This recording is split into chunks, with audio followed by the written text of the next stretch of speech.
Muy buenas, damas y caballeros, a todos nuestros televidentes. Digo damas y caballeros porque así no tengo que decir televidentes y televidentas, tal y como está el panorama lingüístico en la política española. Bienvenidos, hoy es viernes 13 de julio de 2018 y presentamos un nuevo programa de Piensa y Actúa con 4 bloques de nuestro maestro, ya fallecido don Antonio García Trevijano. En este programa vamos a reemitir una serie de grabaciones y de programas que se emitieron en televisión y que se grabaron aquí en el estudio de Somos Aguas sobre el tema de la representación política, y terminaremos con un corte en el que don Antonio responde a uno de los asociados explicando la idea del fin, y la motivación que debe tener todo repúblico en la búsqueda y en la lucha por la libertad, sin esperar que el camino esté señalado por unas guías o pautas o un panfleto que él haya dejado, sino por unos conceptos, por una formación y por un arduo y constante proceso de lucha y de desarrollo intelectual de todos nosotros. Vamos sin más dilación al primer bloque, en el cual se debate en primer lugar en la idea de representación política en un programa de radiotelevisión española que se emitió en 1997, en el cual participaron uno de los colaboradores asiduos de esta casa, Gabriel Albiac, el filósofo, que con tanto acierto apoyó y, digamos, se sumó a las tesis no de don Antonio, sino clásicas de lo que son, de lo que es, mejor dicho, la representación política. Sin embargo, un historiador, el señor Juan Pablo Fusí, consideró que el sistema actual partidocrático de listas de partido suponía en sí mismo un concepto de representación política.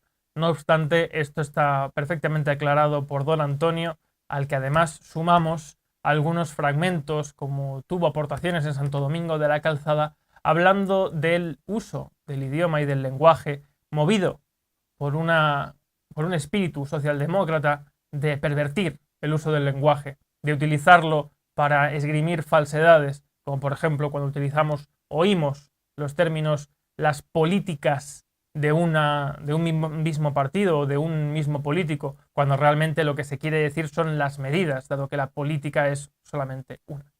En fin, sin más dilación, damos pie al primer corte, esperamos que os guste.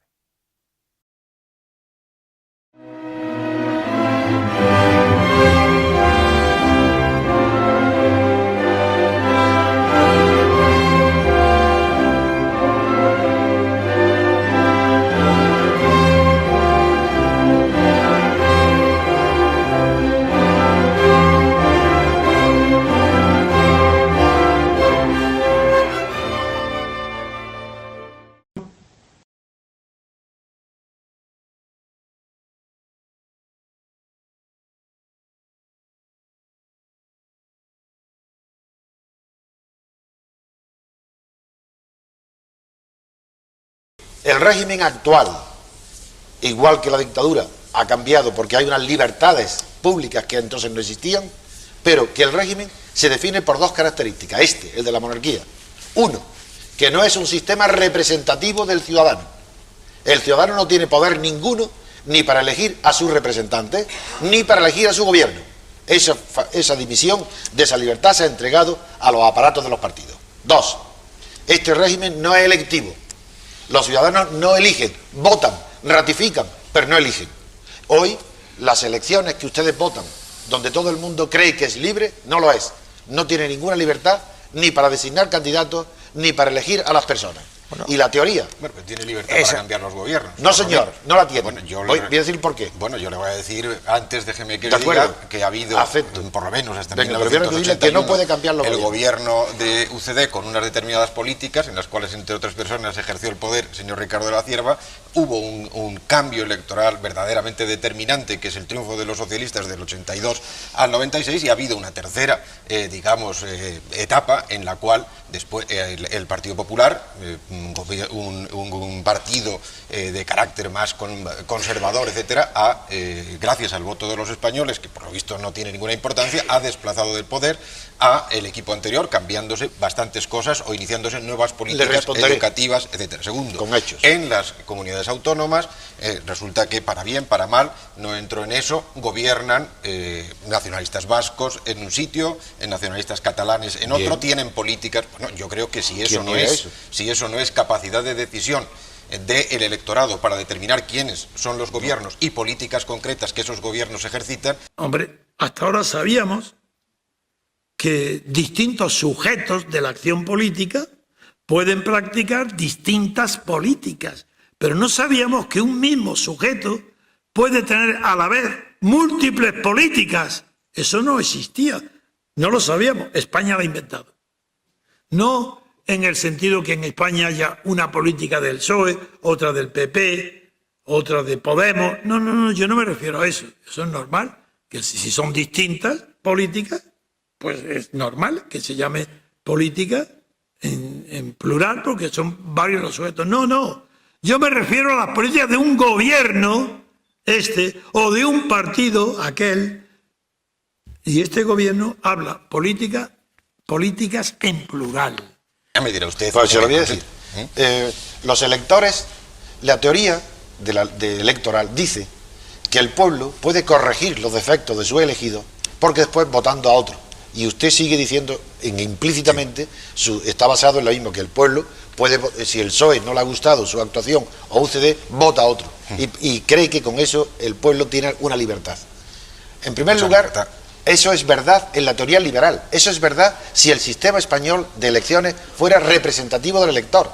Si hubiera sistema mayoritario, si fuera una persona que se presenta de diputado a representante por Cádiz o por una circunscripción pequeña, claro que si se porta mal puede ser cambiado. Pero cuando es un partido, cuando son sistemas de listas, eso es imposible, porque el español no tiene medio de suprimir a un partido. El Partido Socialista ha hecho las barbaridades que ha hecho y tiene 9 millones de votos. ¿Por qué? ¿Hay que concluir con eso que los 9 millones de votos son 9 millones partidarios de la corrupción? No, porque no pueden hacer otra cosa. No, pero y por eso no son libres. Y no quisiera monopolizar el debate, que lo que usted está diciendo es que si es necesario, usted prefiere otro tipo de leyes electorales, otro tipo de representatividad, listas abiertas. Y ya les propongo una de las ideas y propuestas que vamos a poner encima de la mesa. Una ley electoral con listas abiertas. No, listas abiertas nada.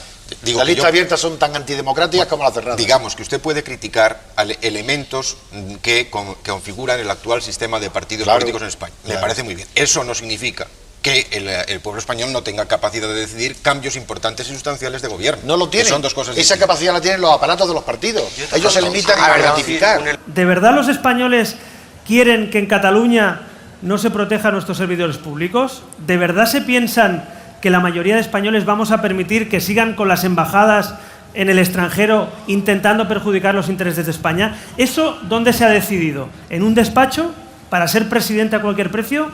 Yo quiero decidirlo y quiero que los españoles decidan quién es su gobierno, quién es su presidente. Yo creo que para explicar las razones de la dimisión quizá hay que partir de una premisa esencial, y es que hay muchísimos españoles que creen que en las elecciones generales eligen ellos directamente al presidente del gobierno. Yo, jefe del partido, tengo el mandato y el poder suficiente para hacer las listas electorales. Hago las listas y pongo los generales bien. Pero elijo a aquellos que cuando se celebren las elecciones no dudarán en votarme a mí como presidente. Es una autodesignación.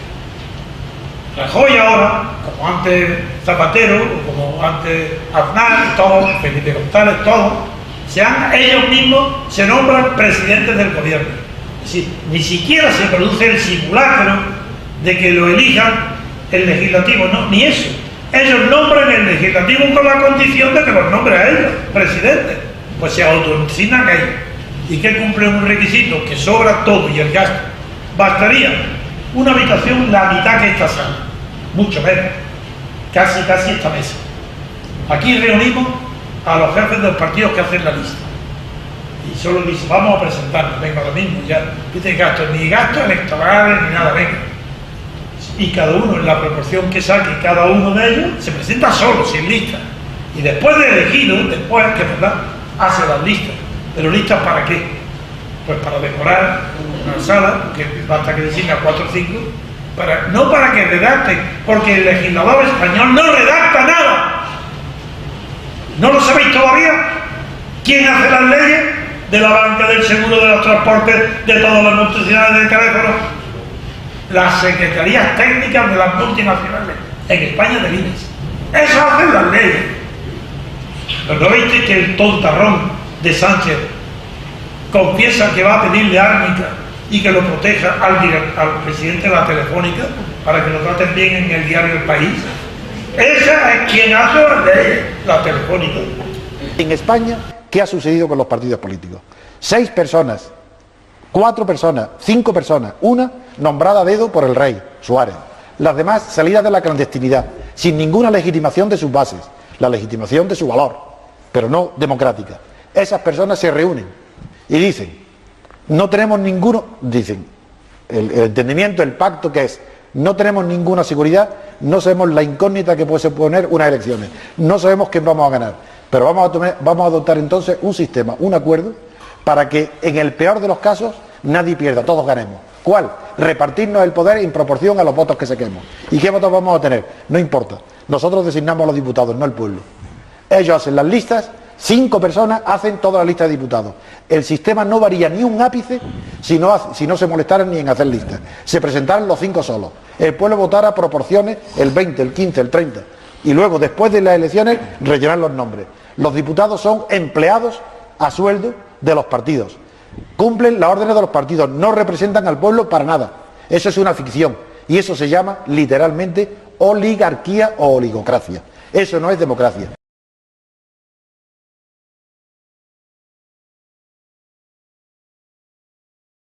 A la democracia anterior, a la democracia orgánica, se le tachaba... Dentro del grupo mixto habló seguidamente don Jesús Aizpún, representante de Unión del Pueblo Navarro, quien criticó la actual situación y señaló la paulatina degradación de la democracia debido a que no se atajan los graves problemas nacionales. El pueblo, dijo, ya no se pregunta si merece la pena votar o no votar, ya que supone que los grandes temas del Estado se van a resolver por consenso. Y entonces lo que pasa, agregó, es que el pueblo desconfía del sistema. Señorías, la directiva del Partido Socialista ha querido presentar esta moción de censura ante la opinión pública como un gesto moral, como una conducta testimonial y hasta desinteresada. Y aquí la única realidad es que la moción de censura es un acto político de primera magnitud que se inserta siempre en una estrategia de lucha por el poder entre ideologías y partidos. Hay única y exclusivamente una confrontación política en el Parlamento. Confrontación que concluye en una votación y en la que una de las partes utiliza un mecanismo constitucional de ataque para tratar de derrotar a su adversario y ocupar el poder, y la otra, para evitarlo, se defiende y contraataca. Y en una democracia son siempre los votos los que deciden la victoria o la derrota. Es democrático que se unan todos los partidos después de las elecciones para expulsar, para que no entre en las instituciones o salga de todas ellas el PP. Y eso dice que es democrático. Pero es que no tiene ni idea de que ni es democrático ni tiene nada que ver con la democracia, es otra cosa. Pero es que tampoco el acuerdo de que gobierne el partido más votado tampoco es democrático. Pero si es que son ignorantes, que aún no saben lo que es la democracia. Para que haya democracia tiene que haber forzosamente, escuchar bien lo que digo, en el Ateneo, y desafío a quien sea capaz, intelectual, español, europeo o mundial, de contradecirme. Para que haya democracia tiene que haber mayoría absoluta. Si no hay mayoría absoluta, ya no hay democracia. Por tanto, como aquí hay una oligarquía, lo peor que le puede suceder a una oligarquía son las mayorías absolutas y los bipartidismos. Por tanto, en España, en este régimen, la mayoría absoluta y el bipartidismo es fatal, pero para la democracia es ideal. En una democracia el régimen bipartidista, perfecto. En una oligarquía no, porque los oligarcas no soportan ser excluidos. Yo lo que no entiendo todavía nada más, como no hay democracia. Y la razón es muy sencilla. Veamos. ¿Por qué vosotros, yo, la gente corriente, en cualquier tipo de asunto, estamos dispuestos que en lugar de pelearnos a tiros o a puñetazos o a insultos, estamos de acuerdo en decir, bueno, que se decida por votación. Y supongamos que hay un colectivo de 100 personas, o de 50, o 65, que deciden algo por votación. Todos están de acuerdo en que si hay mayoría absoluta, el que vota en contra está representado, porque ha aceptado la regla de juego. Yo acepto la mayoría absoluta y estoy representado, aunque yo esté en contra. Pero ¿quién acepta de 100 personas que gobierne o que decida un 30%? ¿Dónde está escrito eso? ¿En qué corazón? Porque tampoco está escrito la otra regla, de que aceptamos resolver las cuestiones en lugar de a tiro por votación. Pero hay una regla cordial que está en el corazón, es decir, que aceptamos las decisiones por mayoría absoluta. Pero si es por mayoría relativa, ¿dónde está escrito eso? ¿Qué sentido? Eso no existe en ninguna parte de la historia política mundial, ni del descubrimiento de la democracia, ni hasta las más perversas dictaduras ni tiranías. Eso no es verdad. Ay, ¿qué pasa? Es otra cosa. Que sin mayoría absoluta gobierne el partido más votado, está de acuerdo con la lógica, no con la justicia. Hombre, si uno tiene que gobernar, que gobierne el más votado. Pero eso no es justo ni es democrático. Pero parece más razonable, tiene más sentido común, que gobierne el menos votado una coalición de menos votados. Que todos unidos tengan más. Si no llegan a la mayoría absoluta, ¿qué es lo que ha pasado ahora en Podemos? ¿Qué sucede? Que como no hay democracia y no puede haber y no hay mayorías absolutas, ¿qué sucede? Que se unen todos los pequeños o los emergentes, Podemos, Ciudadanos, con Izquierda Unida o con los demás de izquierda, para imponer un alcalde. Pero ese alcalde, la mayoría de votos que ha sacado no es homogénea. No son cantidades que se suman, porque el voto de Podemos no puede ser sumado con el del PSOE o de Ciudadanos, sino es a cambio de que uno o todos traicionen a la vez las promesas que han hecho al elector. Todos los partidos que existen están financiados por el Estado, son partidos estatales, son una contradicción, son una aberración jurídica, un monstruo.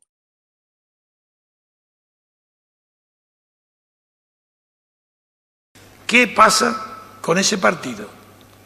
¿Acaso ese partido representa a la sociedad civil porque no le pague el Estado? ¿Es que él ha respetado, ese partido, el principio intermedio que desarrolla la filosofía de Leibniz, pero que en concreto en política quien lo manifiesta bien claramente es Benjamin Constant? ¿Es que entre el Estado y la sociedad civil puede haber una relación sin una sociedad política intermedia?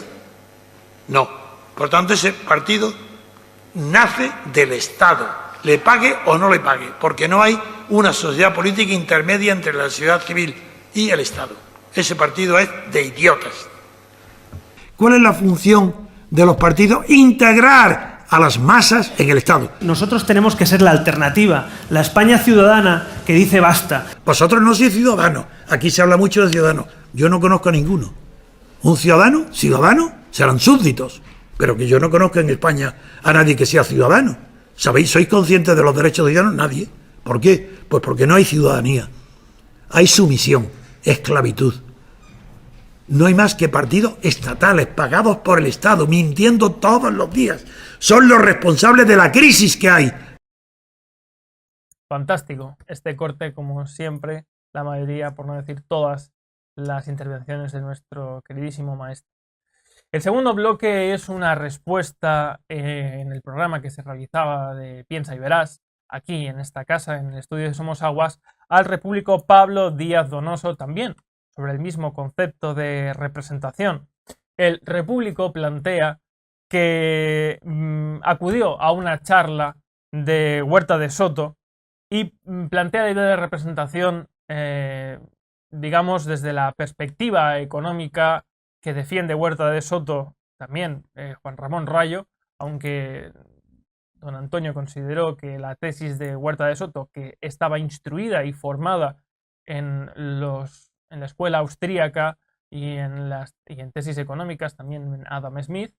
Sin embargo, pues el repúblico necesita, en este caso, de las apreciaciones, indicaciones de nuestro queridísimo maestro sobre lo que es la representación política, que es un concepto que se basa únicamente en darle a otro la capacidad para poder decidir, actuar en su nombre, y no simplemente un concepto en el cual se deriva, dependiendo del credo, raza, edad, situación económica, o como propio Stuart Mill, por ejemplo, desarrolló el concepto de voto plural, en el cual se le daba diferente valor al voto de una persona u otra dependiendo del valor social que tuviera esa persona, si era un trabajador o si era un catedrático de universidad. En fin, todos estos conceptos son desarrollados magistralmente en este corte por nuestro queridísimo maestro don Antonio García Trevijano. Esperamos que os guste. Bien, a diferencia del señor Rayo, que es un pobre ignorante, charlatán, que no sabe lo que dice, en cambio Huerta de Soto es una persona muy formada, culto, que ha estudiado, conoce a von Mises, conoce toda la escuela austriaca del individualismo y defiende una tesis que es súper conocida en Estados Unidos y en el mundo desde hace mucho tiempo. Voy a ir a lo esencial. En primer lugar, la idea de Huerta de Soto, que es un hombre, ya digo, que sus ideas proceden de von Mises y de las primeras obras también de Hayek, no de las últimas, pues tiene una enorme, no confusión, porque él tiene las ideas muy claras. Él lo que propone es que el dinero privado, individual, resuelva todos los problemas sociales. Así, todos los problemas de la sociedad, que lo resuelva el mercado. Bien, bueno, es una postura que da el poder a los ricos, pues me parece bien que lo defienda, y es coherente, y no, él no lo ha inventado. Él tiene grandes autores en los que apoyarse. Pero vamos a ver cuáles son su principal y catastrófico error. Esta es la representación. Ahí, sin darse él cuenta, porque no tiene gran formación de filosofía política, Huerta de Soto, se acerca, aunque no cae, absolutamente en los absurdos de Rousseau sobre los representantes. Él no cree en la representación, y si no cree en la representación, ¿por qué lo sustituye? Por la imposición de las reglas económicas, de que el más fuerte imponga la regla al más débil. Es una ley de la selva que él considera que es civilizada, porque que el Estado desaparezca y se sustituya la organización por las empresas para todos los servicios. Bien, pero me voy a centrar solamente en el tema de la representación, porque tal vez sea el punto débil, no el punto débil, es un punto que ha atacado y se derrumba todo el edificio de Huerta de Soto. Una cosa es la representación y otra cosa es la representatividad. La representación es un acto voluntario en virtud del cual lo ausente autoriza a lo presente para que sea representado donde él no esté. Es el origen del poder. A propósito, la palabra empoderamiento no puede existir en el idioma español. Es un invento suramericano. Muy bien. Pero quien diga eso esa palabra es un ignorante del idioma español. Empoderar no existe. Porque para empoderar tiene que haber un poder superior no que dé poder y lo pueda quitar, sino que dé poder para siempre al inferior. Nace empoderado. ¿De qué nace? Si está empoderado, ¿por quién lo empodera? ¿Sus padres? ¿Es que sus padres tienen el poder de empoderar? Eso sería una cadena en virtud de la cual llegaría a que solamente Dios, por ser el poder supremo del mundo, puede al nacimiento empoderar, dar poder. ¿Pero qué poder? ¿El que él tiene? ¿El que tiene Dios? Eso es ridículo. Bien, pues la filosofía de Huerta de Soto implica que los individuos están empoderados, que no es solamente Pablo Iglesias, los imitadores de Chávez, los que han traído a España, copiado de Venezuela, el término empoderar, sino que el propio Huerta de Soto, sin saberlo, está suponiendo que pueden ser representantes aquellos que no tienen poder formal, no son apoderados, como los procuradores, sino los que tienen el poder que les da el dinero para representar a los que no le han dado el poder, los que obedecen o los que sufren o los que se benefician del orden que impone el dinero. ¿Están empoderados para qué? Para dar su representación de ninguna manera. Si Rousseau, la utopía de Rousseau, sigue presente en este capitalismo despiadado de Huerta de Soto. La utopía de Rousseau se viene abajo cuando él mismo, Rousseau, el gobierno polaco le pide un sistema electoral para su gobierno. Y Rousseau lo hace acudiendo ¿a dónde va a acudir? Al sistema de los representantes, y admite entonces todo lo que ha negado antes en su toda obra y en el contrato social, la representación. Es verdad la observación elemental que no hay representante cuando está presente los representados. Por ejemplo, si alguien está actuando en nombre del rey con un poder, aparece el rey y el duque que lo representa o que tiene poder guarda silencio, porque donde está presente lo ausente no hay representación.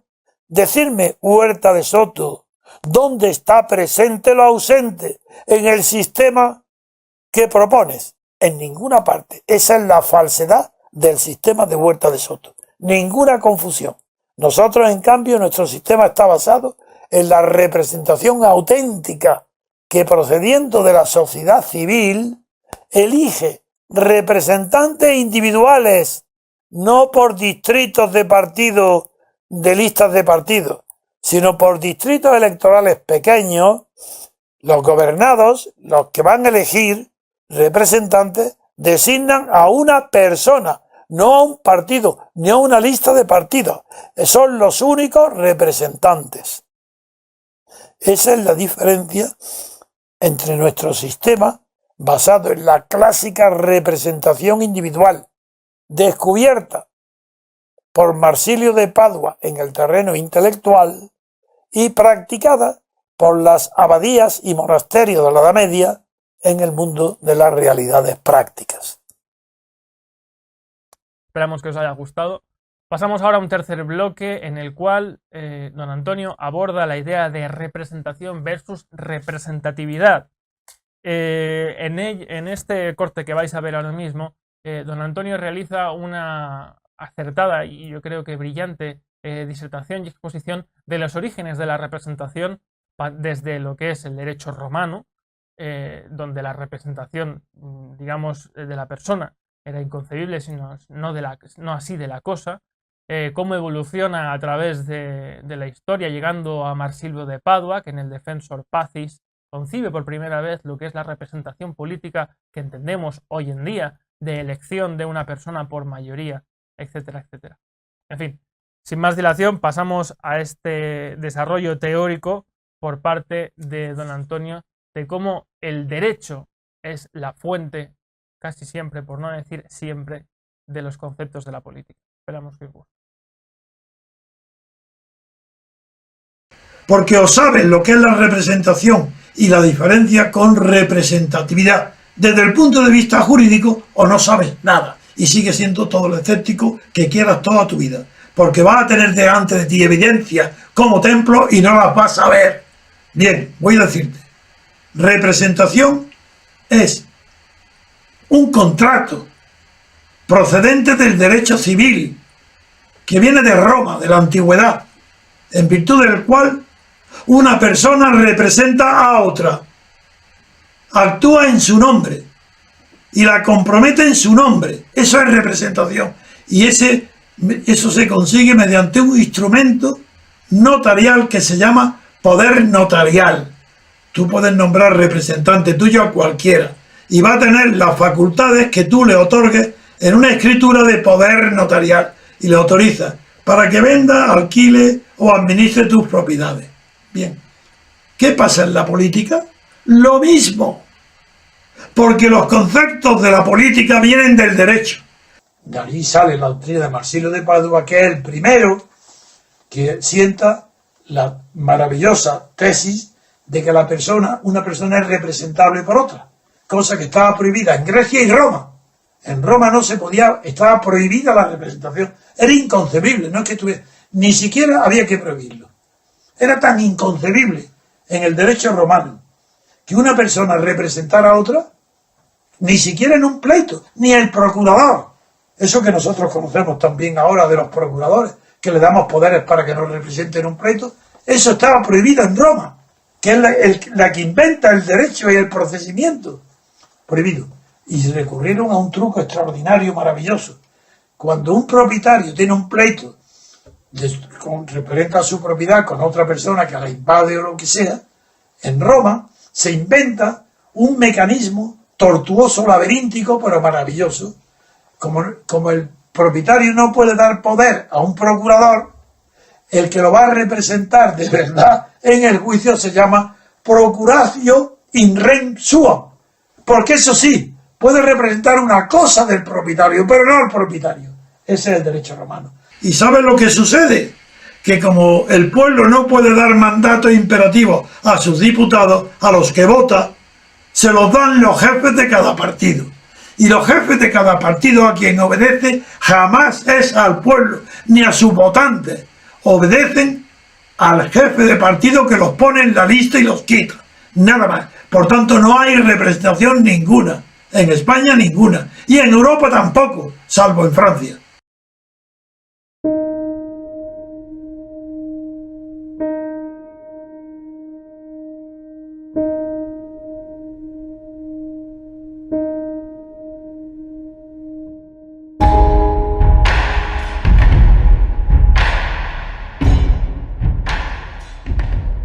Es decir, que en Inglaterra el diputado que gana, pues mayoría simple, no representa a todos los votantes, representa a los que lo han votado.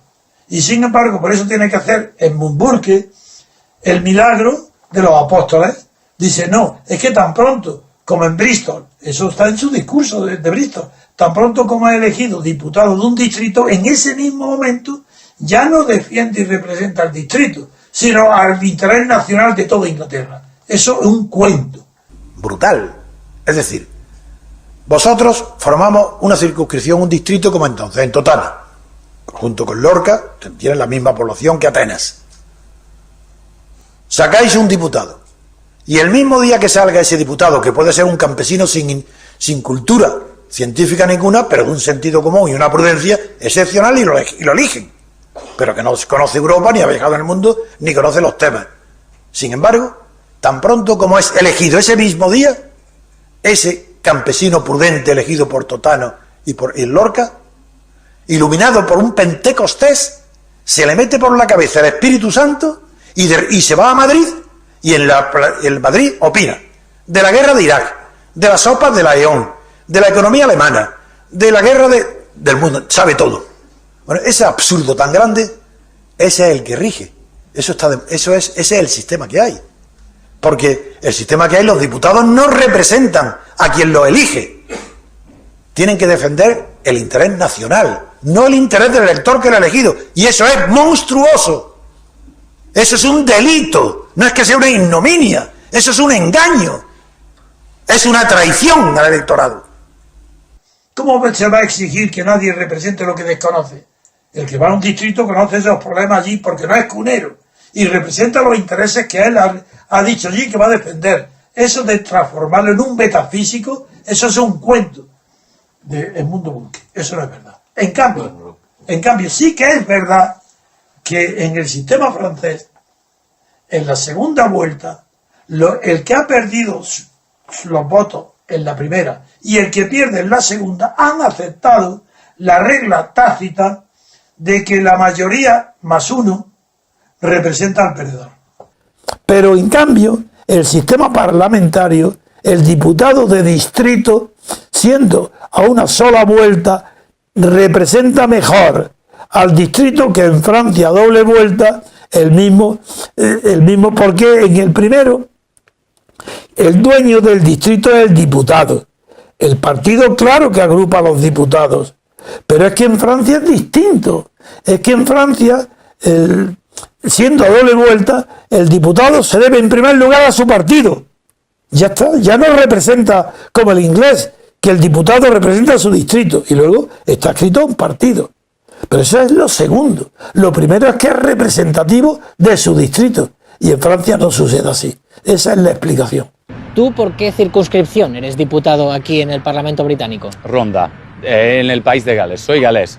Y cuando vas a Ronda, ¿vas porque vives allí o porque allí también tienes trabajo como diputado? Los dos. Cada viernes tengo casa abierta en mi despacho en Ronda, donde el público puede venir si tienen cualquier problema para que yo les ayude.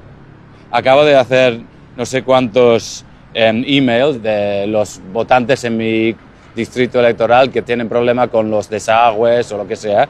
Hay una mujer que tiene problemas con los árboles al lado del río y acabo de contestarle sobre eso, una señora Lewis. O sea, el ciudadano tiene acceso directo a su diputado. Sí, es normal. Y si no lo haces, vas a perder en las próximas elecciones. Si tú descuidas a tu electorado yendo cada semana, cada viernes allí a atenderles, sí, dejarían de votarte. Sí.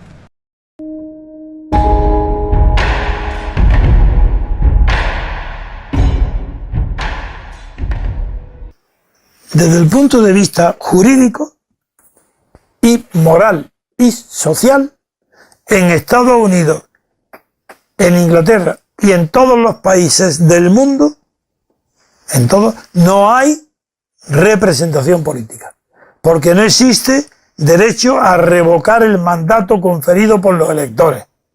Eso es así, jurídicamente es así, pero políticamente no ha sido así hasta ahora. Y hay que explicar por qué hasta ahora no ha sido así y por qué a partir de ahora puede ser así. Se me ha ocurrido un mecanismo que está basado en la lógica del acontecimiento, por tanto no en mi cerebro, sino en la realidad social, y es que el ticket, como dicen los ingleses, la papeleta donde se vota a un diputado de distrito, se ponga también el nombre del sustituto. Entonces, si el primero no cumple la promesa, el distrito que lo ha elegido puede, con requisitos previstos en un reglamento, se reúne y sin necesidad de nueva elección lo destituye por no haber cumplido con la presencia en ese juicio de un técnico profesional de la magistratura o de la judicatura para evitar cualquier cuestión que sea ajena al derecho, lo destituye y se nombra a uno nuevo. ¿Que ese nuevo quién va a ser? El sustituto, el que figura ya en la papeleta. Entonces sí que hay, ahí sí que hay. 1. Revocación del que no cumple. 2. Sin necesidad de aumentar el gasto del contribuyente, sustitución porque ya se nombró para prevenir el caso de incumplimiento por parte del diputado.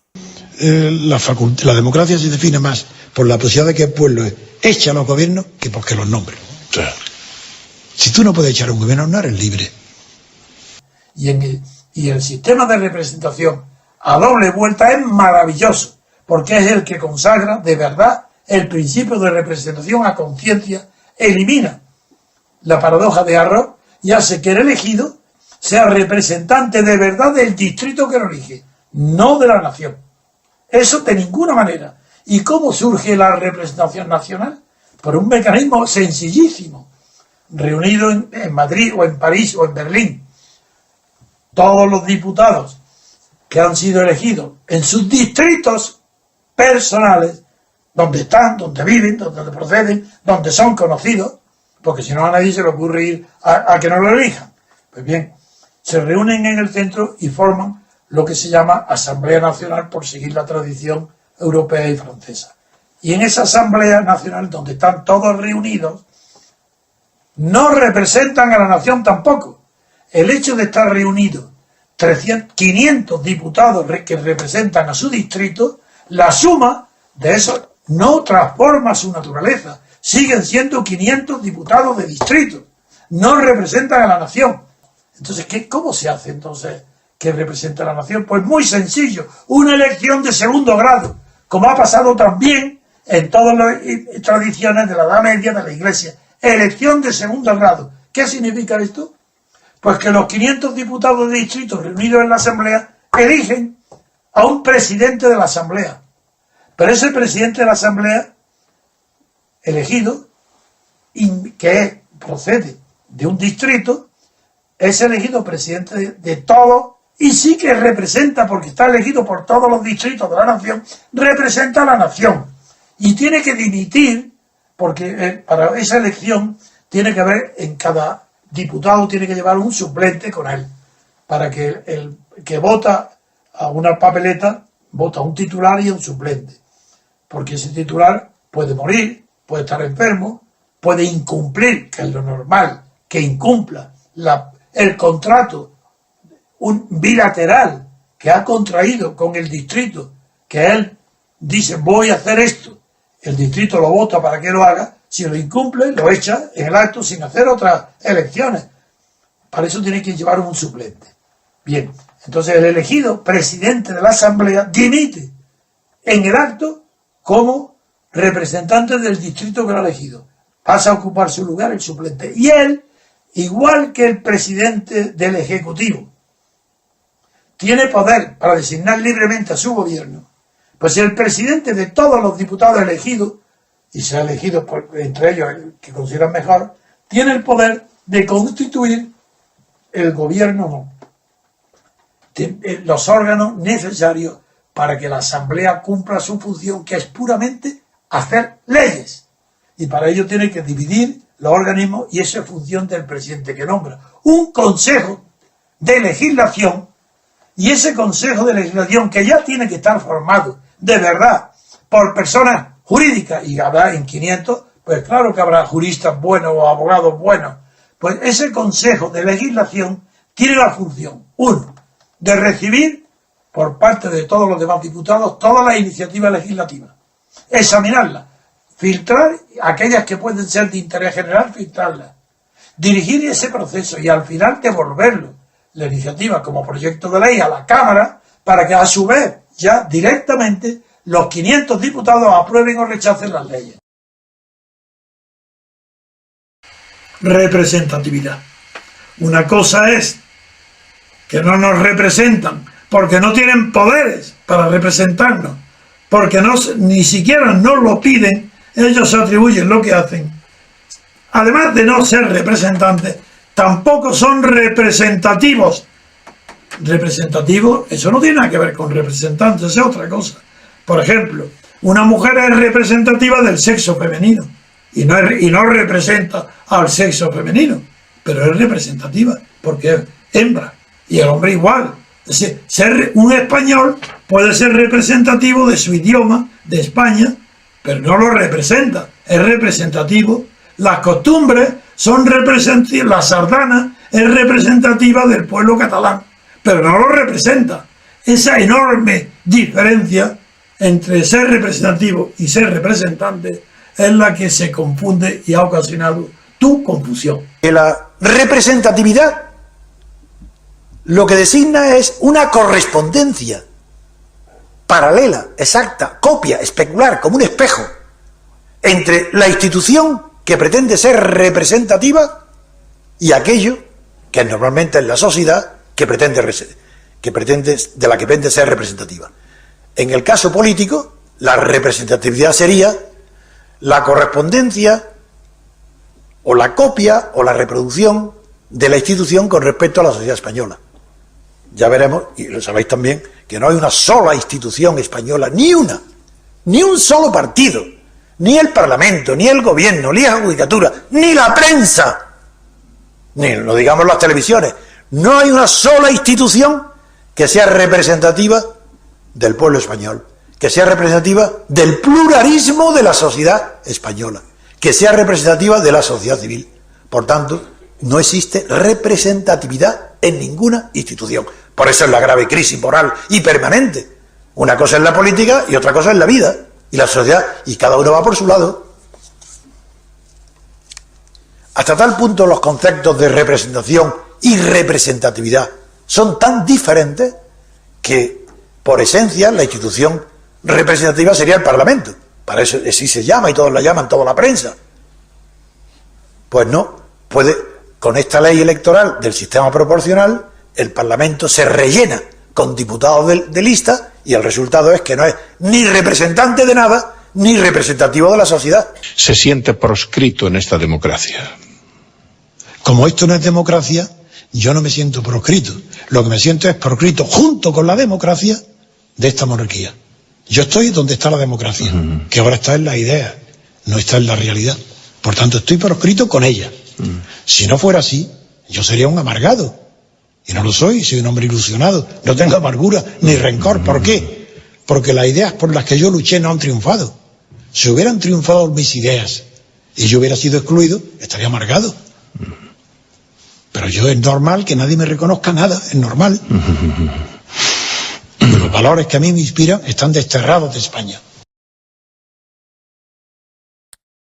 Magistral, como siempre, don Antonio. En este último bloque que abordamos ya en el programa de Piensa y Actúa hoy, don Antonio da respuesta a un repúblico que, a pesar de su belleza y finura en el uso de la exposición y argumentación, no obstante, solicita por parte de don Antonio la redacción o la difusión de un texto constitucional para que el día de mañana pueda ser defendido por los repúblicos o por los amantes de la libertad, aquellos que queremos una democracia formal en el futuro, para que pueda ser el baluarte, el adalid sobre el cual postularnos públicamente, propugnando o tratando de posicionarlo en la esfera política en su propugnación. Una constitución que don Antonio siempre se negó a escribir por las razones que va a dar a continuación, pero fundamentalmente porque la lucha de un repúblico tiene que estar movida por una formación, por una confianza en los conceptos y no en un texto, en un panfleto que se le dé como a quien se le da cualquier juguete o cualquier objeto y que puede defender o sin creer o sin saber muy bien lo que está defendiendo. No, la idea de la libertad y de la democracia formal está seguida por una serie ininterrumpida de actos, de personas, que en este caso estamos asociadas a un movimiento y que deben estar guiadas y movidas por la confianza en los conceptos y en las ideas, que se adquieren, como bien decía muchas veces don Antonio, con mucho esfuerzo, con mucho trabajo, con muchos años de lecturas y de reflexión que todos nosotros, en la medida de lo posible, tratamos de seguir y de continuar, no a la altura en la que tenía nuestro maestro, pero sí con ese mismo método que él seguía. En este último corte, don Antonio expone magistralmente cómo el fin de los que luchamos por la libertad siempre es la confianza en las ideas que defendemos y no en algo que se nos ha dado para que lo esgrimamos ante los demás. Con este último fragmento os dejamos, esperamos que os guste.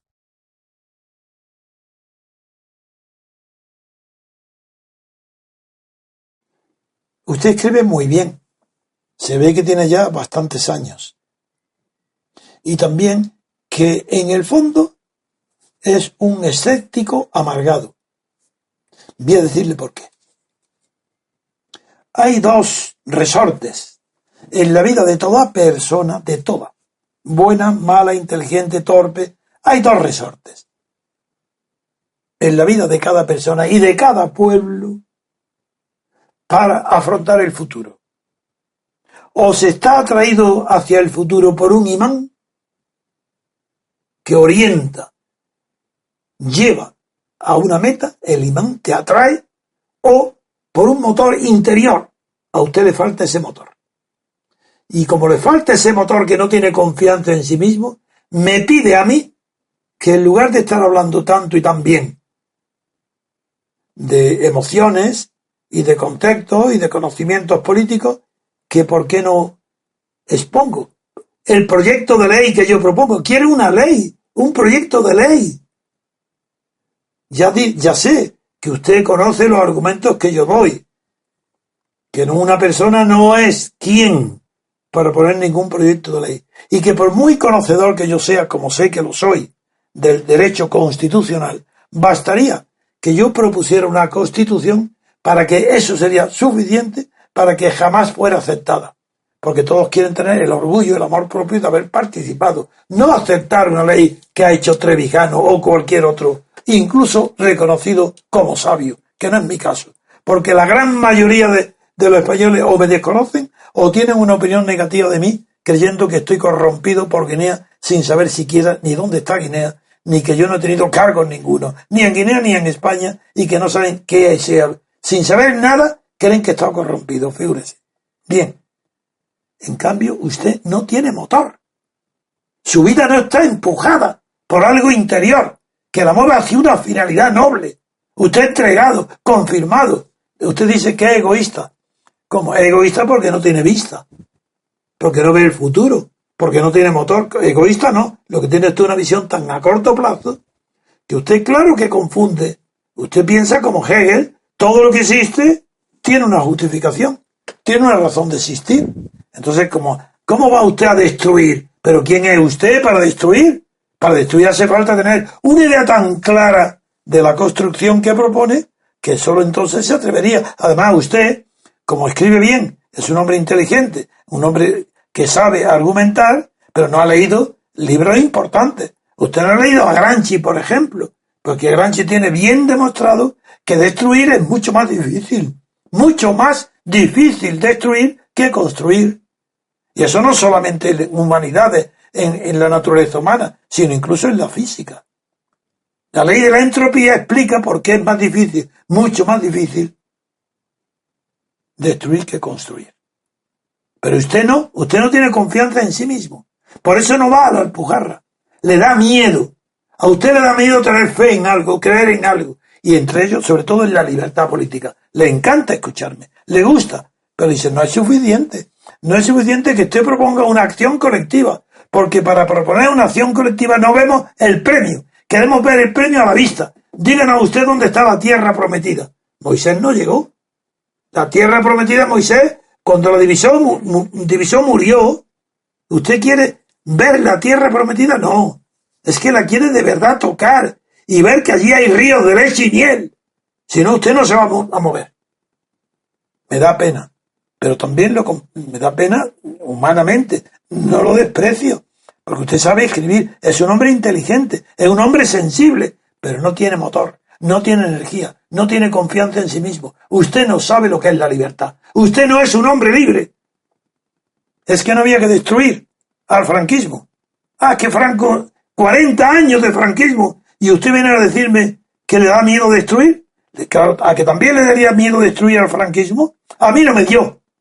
Y por eso soy quien soy. Porque yo tenía un motor. No me traía ningún imán, ningún premio, ningún halago público, ni ser jefe de Estado, ni de presidente, ni de la República. Yo no necesito premio ninguno. Por eso voy a cumplir 90 años, voy ya hacia allá, y no paro porque mi motor está igual que cuando tenía 18 años. Tengo un motor interior que me empuja hacia la libertad. Y no me pregunte si destruir es malo. Destruir es absolutamente necesario para construir la libertad. Porque lo que hay que destruir son los restos, los almazones, los edificios, los muros levantados por una dictadura y por un sistema oligárquico que ya lleva, después de la guerra civil, más de 80 años. ¿Cómo que no destruyo? Yo destruyo. ¿Usted no quiere destruir porque le da miedo? Muy bien, quédese en su casa. No destruya. Entiendo que no quiere ir a la Alpujarra. ¿Para qué va a ir? Usted ama esa tierra, pero no a los hombres. Usted ama la tierra. Usted será un poeta, pero jamás un político ni un hombre de acción. No sé cuál será su profesión, ni lo que habrá hecho en la vida. Pero de luego usted no tiene ilusión ninguna en el futuro. Y yo no se lo voy a dar escribiendo una constitución. Yo solamente estoy llamando a hombres que confíen en sí mismos y en la libertad. Y lo que explico es las causas del fracaso en la lucha de la humanidad para llegar a la libertad. Pero la sola existencia de países como Estados Unidos, Francia o Reino Unido explica que no estoy pidiendo una utopía. ¿Por qué no vamos a tener y luchar y destruir el sistema de partidos en España y no tener unas elecciones a diputados como la tiene en Francia a doble vuelta? ¿Por qué no? ¿Es que somos distintos? ¿Es que usted necesita un imán? Pues ahí tiene Francia, mírelo. ¿No le gusta Francia? El sistema francés no es mejor las elecciones que francés porque no lo imita. Una sea nosotros. ¿Yo cómo lo voy a echar? ¿Echar de qué? Usted es una persona buena, de nobles sentimientos, que quiere tener la libertad, lo que no va a participar es la acción. Pero yo no obligo ni pido que el movimiento SRC, que he fundado con muchísimo honor, yo no pido que sean hombres valientes y de acción o confiados. Ni siquiera que sean, voy a rechazar a los ingenuos. Que usted no quiere participar, no participe. Pero al menos siga en el movimiento, siga, porque sepa que no va a oír nada semejante a lo que oye aquí. En ninguna parte, no en España, ni en Europa, ni en el mundo. Porque aquí estamos tocando verdades, verdades inconmovibles. Si hablo como hablo con la fe que da el motor interior de la libertad. Como estoy animado y lo que la combustión que yo hago en ese motor es la libertad mía, que sé que no lo soy mientras no sean libres todos los demás, eso es inagotable. Mientras tenga vida habrá motor, y ese motor está al servicio del MCRC. Usted me pide que en vez de motor haga yo un proyecto de constitución, una ley. Eso es ridículo. Además sería suficiente para que no existiera, para que nadie lo aprobara, porque ya lo he dicho al principio, todo el mundo quiere tener la vanidad de participar y cree que es humillante aceptar algo que otro le da. Pero no es humillante estar sirviendo al Estado de partido. Ni era humillante estar sirviendo a Franco. Eso no. Pero aceptar una ley que yo propongo como una persona privada, eso es humillante. Todos tienen que decir, hombre, no, aquí falta una coma, aquí falta un acento, esto ni hablar, esto cómo es esto, esto no es un adjetivo, esto es un sustantivo. ¿Cómo voy yo a no saber y no conocer la naturaleza humana? Y voy a ser la causa de la frustración de ideas universales que yo lanzo por tener el amor propio, la vanidad de hacer o redactar una constitución y decir, esto es lo que quiero. No lo haré nunca, porque no soy Licurgo. Usted conoce el mito de Licurgo, yo se lo explicaré. Licurgo era uno de los grandes sabios. Y el pueblo de Esparta le pide que haga una constitución. Y él lo acepta con una condición. Yendo de acuerdo, yo haré una constitución. Pero me tenéis que prometer vosotros, el pueblo entero, jurarme que hasta que yo no regrese, no tocaréis ni una coma de esa constitución. Ese es el mito de Licurgo. No regresó nunca más. Claro, sabía que sujeto, un sabio que pone una ley sujeto a la discusión de los hombres no duraría ni... Es que no llegarían a entrar en vigor. Pues yo sí, hago como Licurgo, pero no cometo la tontería de hacer un proyecto de ley que sé que después de mi muerte ni en vida nadie aceptaría. Lo lamento mucho. Siento piedad y simpatía por usted.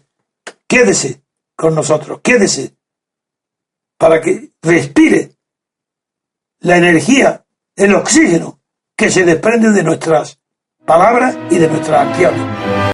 Especialmente instructivo considero que es este último corte, más aún cuando cabe despedir este programa emplazándoos a todos los repúblicos el próximo 21 de julio a acudir a la segunda asamblea, donde todos nosotros tendremos la oportunidad de poder participar modestamente en este proyecto común, en este caso de conquista de la libertad política en España. El día 21 de julio de 2018 tendremos la segunda asamblea del Movimiento de Ciudadanos por la República Constitucional, donde elegiremos nosotros a nuestra junta directiva y donde cualquier asociado, cualquiera de vosotros puede postularse en la medida en la que se considere útil, y pedimos que así sea, para que podamos ser la mayor cantidad de personas unidas actuando en esta misma línea. Está abierto el plazo de presentación de candidaturas y en esa asamblea se elegirá a las personas que compondrán en el futuro la junta directiva. En fin, sin más, muchas gracias por ver este programa. Os emplazamos a los siguientes.